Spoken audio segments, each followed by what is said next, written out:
अस्सलाम वालेकुम नाज़रीन, मैं हूं आसिफ जट।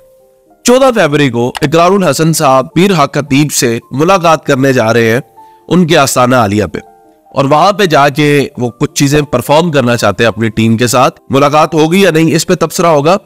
दूसरी बात मैं आपको बताता चलूं कि इकरारुल हसन साहब के अपने दादा का मजार है, जहां पर रोजाना की बुनियाद पे मुरीदैन जाते हैं, दुआ मांगते हैं, फैज भी मिलता है, और ये सिलसिला एक बकायदा गद्दी है चल। और ये बात मुझे खुद इकरारुल हसन साहब ने बताई है। अच्छा, और तीसरी बात यह है कि कल मुझे इकरारुल हसन साहब की कॉल आई है, 20 मिनट तकरीबन बात हुई है। क्या बात हुई है वो भी चीजें मैं आपके साथ डिस्कस करता हूं। पहले बात करते हैं, इकरारुल हसन साहब ने कहा कि मैं 14 तारीख को अवैस रब्बानी साहब है, उन्होंने एक चूहा नया छोड़ दिया है कि जनाब मैं मुलाकात करवाऊंगा इकरारुल हसन की और हक खतीब सरकार की आमने सामने। तो मैं इकरार साहब को ये कहना चाहूंगा, आप तो समझ बूझ वाले इंसान है माशाल्लाह, आप किस बंदे के चक्कर में लग गए हैं। अवैस रब्बानी ने तो अभी पिछले दिनों इंजीनियर अली मिर्जा और मुफ्ती हनीफ कुरैशी की भी मुलाकात करवानी थी, और मुसाफत ही हुई है, और सारा दिन उन्होंने सफर करके जब उधर पहुंचे हैं तो नाश्ता भी अपने पेटे से ही करना पड़ा, वहां तो मुलाकात ही नहीं हो सकी उनकी। तो ये आपकी मुलाकात कैसे करवा सकते हैं हक खतीब सरकार से? इन्होंने आपकी मुलाकात कोई नहीं करवानी, आपको खजल करना है, आपकी टीम है, कैमरामैन है, जाएंगे,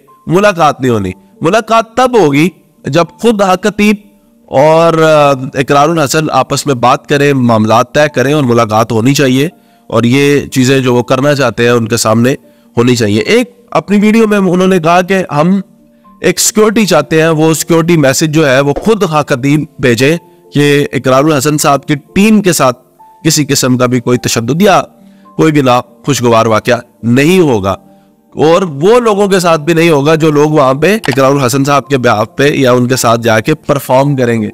अच्छा, मतलब है उधर जाके भी परफॉर्म ही करनी है चीजें, यानी वही आंखों से चैन निकालेंगे, मुंह से कीले निकालेंगे, तो ये ही सारे काम करने हैं। तो इससे मुझे समझ नहीं आती कि इससे हक खतीब एक्सपोज कैसे होंगे। हक खतीब साहब को तो अगर एक्सपोज कर रहे हैं तो ये पता करवाए इकरार भाई, ये पता करवाए कि उनके पास इतना पैसा कहां से आया, ये पता करवाए कि लोगों के मुंह में कीले डालते कैसे है।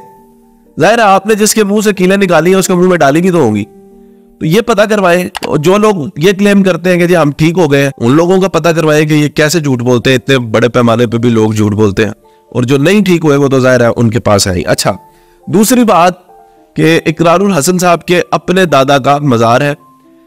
इस बात पे ये टेलीफोन पे मेरी जब उनसे बात हो रही थी उन्होंने मुझे बताया, और ये बहुत ही अहम बात है, और इस बात पे मैं इकरारुल हसन को अप्रिशिएट करता हूँ, उनका शुक्रिया भी अदा करता हूँ। और ये अपनी वीडियो में कल उन्होंने ये कहा है, बड़ा क्लियरली कहा है कि वो मज़ारात के खिलाफ नहीं है, वो वली अल्लाह के खिलाफ नहीं है, वो तसव्वुफ के खिलाफ नहीं है, वो सिर्फ और सिर्फ जो है नाम नेहाद जो लोग होते हैं, जो ढोंग रचाते हैं, ढोंगापन करते हैं, उन लोगों के खिलाफ है। तो इस बात पे तो मैं इकरारुल हसन के साथ हूं, और मैं बहुत शुक्रिया अदा करता हूं कि उन्होंने अपनी वीडियो में ये क्लियर किया। उन्होंने मुझे कहा कि बल्कि वो मुझे अपने साथ लेकर जाना चाहते थे अपने दादा के मजार पे। उन्होंने कहा कि मेरे दादा का भी मजार है, और एक प्रॉपर गद्दी है, रोजाना की बुनियाद पे मुरीदैन आते हैं, दुआ करते हैं, शिफा मिलती है।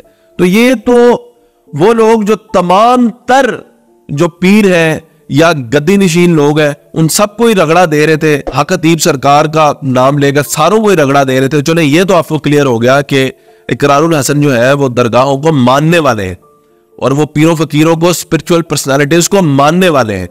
तो ये बात आपको क्लियर होगी। इसमें मैं इकरारुल हसन का शुक्रिया अदा करना चाहूंगा। इकरारुल हसन ने मुझे कॉल करके क्या बात की, तो कॉल जब आई और उन्होंने मुझे सलाम दुआ करके बड़ेपन का मुजाहिरा ये किया कि उन्होंने अपना मौकफ मुझे बताया।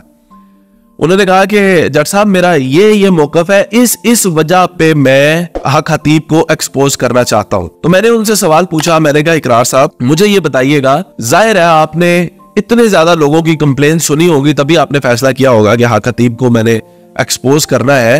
मैंने कहा आपके पास कोई ऐसा बंदा नहीं आया जो बंदा आके आपको ये कहे कि मैं ठीक हुआ हूं हक खतीब से? तो उन्होंने कहा कि मैं लाहौर के बाजारों में मैंने जाके सरेआम लोगों से पूछा है, और किसी बंदे ने मुझे ये नहीं कहा कि हम ठीक हुए हैं। ज्यादातर लोग यही कहते हैं कि हक खतीब फ्रॉड है। तो भाई लाहौर में तो आप दाता साहब के बारे में लोगों से पूछे, बाजारों में दाता साहब पे जाके उनकी क्या कैफियत होती है, कैसे उनके मामलात होते, तो दाता साहब के बारे में पूछे। हक खतीब का तो अपलावड़ा शरीफ में जहां पे वो उनका है वहां पे जाके लोगों से पूछे। दूसरी चीज ये है कि मैंने उनसे कहा कि कुछ तो लोग ऐसे हैं जो ठीक हुए हैं, आप उनका भी इंटरव्यू करें। तो इस पे उन्होंने मुझे कहा कि 100 में से 98 लोग ऐसे हैं जो ये कहते हैं कि हक खतीब फ्रॉड है और हमें कोई शिफा नहीं मिली, तो मैंने कहा कि फिर 98 आपके पास चले जाते हैं, जो 2 ठीक होते हैं वो मेरे पास आ जाते हैं। इस पे वो कहका लगाकर हंसे और उन्होंने कहा हाँ ऐसा हो सकता है कि 98 हमारे पास आते हैं, 2 आपके पास। तो चले ठीक है, फिर ये वीडियोस का सिलसिला जो है जारी रहेगा, उनकी तरफ से भी और हमारी तरफ से भी। हम जो है उन लोगों को सामने लेकर आएंगे जो लोग बिलावड़ा शरीफ गए, हक खतीब सरकार ने उन्हें दम किया और वो लोग ठीक हो गए। अच्छा, अब ये भी इकरारुल हसन को मदद करेगा, हमारा ये लोगों को लेकर आना भी कैसे मदद करेगा कि जब ये लोग आएंगे और अगर ये प्लांटेड लोग होंगे, झूठ बोलेंगे, तो मेरे सवाल जवाब पकड़े जाएंगे वो लोग। तो इस तरह भी इकरारुल हसन का अगर वो उनका मिशन है और हक खतीब अगर जेन्युइनली फ्रॉड बंदा है तो फिर वो एक्सपोज होने में हम भी जिन लोगों को लेकर आएंगे वो भी लोग जो है वो फ्रॉड हो सकते हैं। क्योंकि मैं आई विटनेस हूं, मैं पर्सनली ऐसे लोगों को जानता हूं कि जिन लोगों को जो है बहुत ही सवेर किस्म की डिजीजेस थी और वो ठीक हुए, इसलिए मैं इन लोगों को सामने लेकर आता रहूंगा। अच्छा, अब उसके अंदर ये है कि पिछली दफा जब मैंने एक बंदे को आप लोगों के सामने रखा तो आपका एतराज बड़ा ही जेन्युइन है। वो एतराज ये था कि आपने कहा कि वो बंदा तो वहां पे मुलाजमत करता था, बिल्कुल ठीक है, उसको नहीं लेके आना चाहिए जी। तो अब हम वो बंदा लेकर आएंगे जो बिल्कुल इररेलेवेंट हो, बिल्कुल एक आम शहरी हो, एक आम बंदा हो और उसकी मेडिकल रिपोर्ट स्कैन करके आपको दिखाए साहब अब उसकी क्या कंडीशन है। तो ये सारी चीजों के साथ जो है हम दिखाएंगे। इकरारुल हसन साहब ने मेरे पॉइंट को 100% वैलिड भी कहा, उन्होंने मुझे सराहा भी इस बात पे। उन्होंने कहा कि आपने जो पॉइंट उठाया है कि हम लोगों को जैसे पहले एक्सपोज करते थे, हमारा बंदा चला जाता था, वो सेंसर कैमरास के जरिए उनको हम रिकॉर्ड कर लेते थे, उनकी जो करप्शन होती थी वो हम पकड़ लेते थे। उन्होंने कहा कि लेकिन हक खतीब साहब के पास हमने 20 दफा कोशिश की, लेकिन गेट थ्रू नहीं हमें मिला।